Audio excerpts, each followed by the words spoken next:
La communication avec les parents, c'est vraiment important parce que si l'enfant n'a pas eu une bonne nuit, c'est vraiment important qu'on le sache pour être capable de savoir à quelle heure il faut le coucher. S'il y a eu une mauvaise nuit, comparativement à d'habitude, bien, on va peut-être devancer un petit peu son heure de dodo.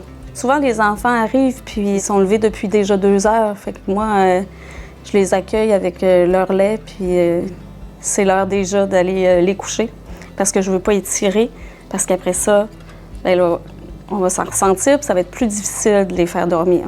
Je dirais qu'un enfant qui a passé une mauvaise nuit, il va s'en ressentir sur toutes les sphères de son développement, dans le fond. Ses interactions avec les autres, ses interactions avec les éducatrices. C'est un enfant qui va pas jouer, qui va pleurer beaucoup plus de fatigue, en fait. Un enfant qui va moins bien manger, Tout en découle après ça, puis c'est la nuit qui précède la journée à la garderie, mais c'est aussi la fin de semaine. Des fois, c'est des fins de semaine qui sont vraiment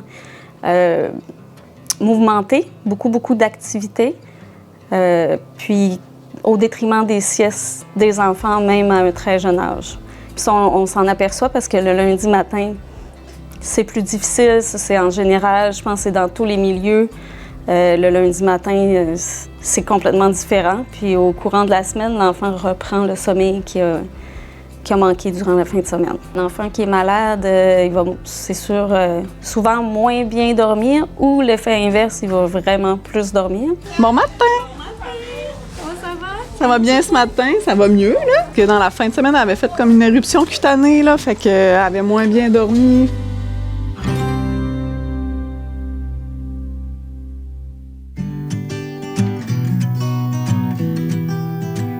Bien, ici, la routine, c'est vraiment important parce qu'on voit les enfants sont habitués, on voit qu'ils apprécient la routine. Pour eux autres, c'est un petit moment où ils vont voir c'est quoi la prochaine étape.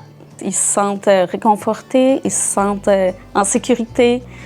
C'est quelque chose de vraiment rassurant, je pense, pour un enfant.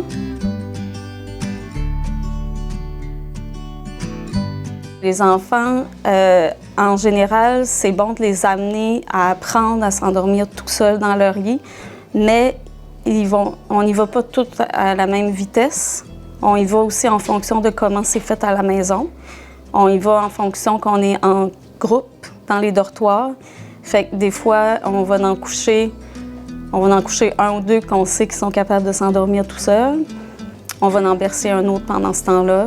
Nous autres, on accompagne les enfants vers le sommeil. Ça ne veut pas dire qu'on est toujours à côté non plus.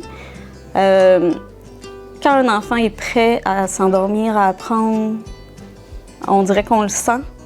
Quand son attachement est fait avec nous autres, c'est pas quelque chose qu'on ferait en début d'année.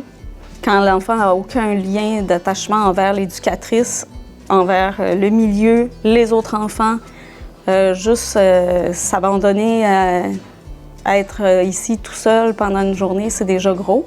Puis le moment du sommeil, je pense que c'est un moment où l'enfant doit être vraiment sécure. Mais quand il est prêt, on l'accompagne à apprendre l'endormissement tout seul.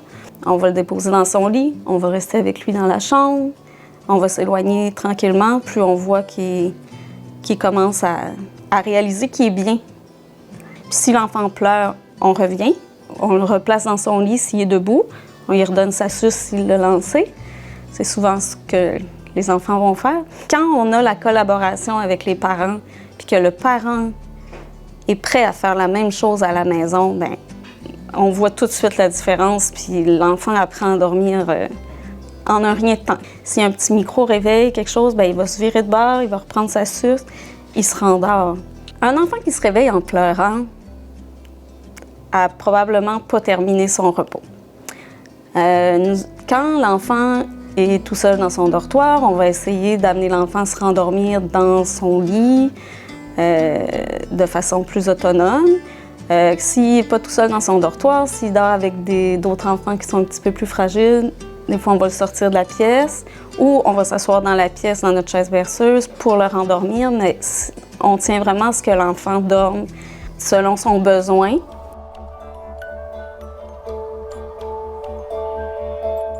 Le multi-âge, c'est un défi, même en pouponnière, parce que l'écart, quand il y a 1 an d'écart d'âge entre un poupon de 4 mois et un autre de 16 mois, bien, les besoins ne sont pas les mêmes. Au niveau du sommeil, le besoin n'est pas le même. Là. Les bébés de 4 mois, 6 mois, ils vont dormir 3 siestes pendant la journée. Puis ça, c'est important aussi, de le savoir puis de respecter le besoin de l'enfant. Des fois, c'est difficile parce qu'en fin de journée, les plus vieux sont amenés à l'extérieur. Mais si on a encore un bébé qui a encore besoin de dormir, bien là, il est à l'extérieur, mais il est à l'extérieur avec son lait, puis avec sa doudou, puis dans une poussette, puis il est amené vers le sommeil encore. Puis avec des âges différents en pouponnière, c'est sûr qu'on en a qui dorment dans leur bassinette. On en a qui dorment au sol sur des matelas. Fait que c'est tout un apprentissage, puis je dirais que ça change continuellement par l'évolution des enfants qui grandissent, puis les besoins de sommeil, c'est ça qui change. C'est toute une adaptation d'avoir des tout-petits sur des matelas versus les autres dans les salles de dodo, parce que quand il y en a un qui se réveille justement puis qu'on veut le ramener à l'endormissement, bien là, on va le sortir des fois de la pièce, on va l'amener dans la pièce où il y en a d'autres qui dorment au sol. C'est difficile parce que il arrive à toutes les heures.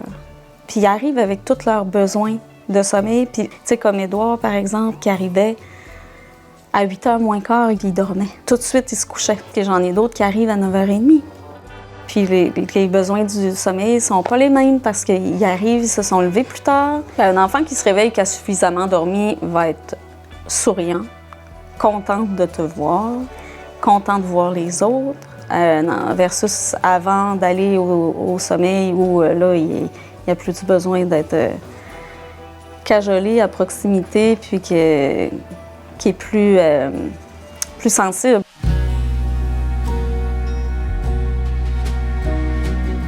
Le lien d'attachement avec l'enfant est vraiment primordial pour que l'enfant puisse s'abandonner au sommeil, comme on disait tantôt.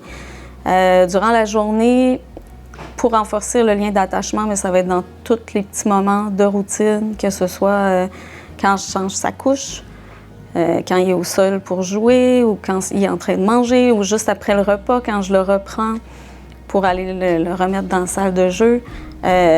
On essaie d'avoir des petits moments comme 1 à 1 avec l'enfant, puis c'est important qu'il se sente aimé, apprécié, qu'il sente qu'on est là pour lui, qu'on n'est pas juste à s'occuper de 10 bébés en même temps, mais qu'on a des petits moments pour lui tout seul. Puis c'est comme ça qu'on renforce notre lien. Les chansons, les comptines, l'enfant va se référer, ça va lui donner comme une référence dans le temps où on est rendu quand on a telle chanson.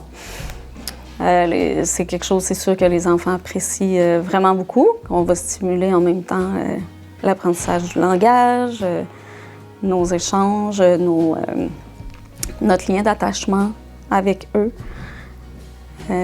Les enfants qui apprennent des chansons, bien, ils vivent toujours des petits succès parce que plus ils sont capables de la reconnaître pour commencer, puis de la chanter ou de faire des bravos, ils vont être félicités. Un enfant qui est, par exemple, couché au sol sur son matelas, qui refuse un peu de se laisser aller, qui voudrait retourner jouer, qui essaye de se relever, moi, je vais essayer de me coucher à côté de lui, de le flatter. Flatter les cheveux, flatter la tête, masser un peu le cuir chevelu ou entre les 2 yeux. C'est souvent des formules gagnantes, là. Les enfants ils apprécient ça beaucoup. Il y a un enfant qui essaie toujours d'aller chercher des objets ou de gratter le plancher ou de gratter le matelas ou qui veut toujours se tenir agité. Même pas besoin des fois de bouger la main ou de flatter, juste d'être là, d'avoir la présence. Quand ils sont dus là, pour dormir, c'est pas là. Ils se laissent aller, puis là, pouf, on passe au suivant.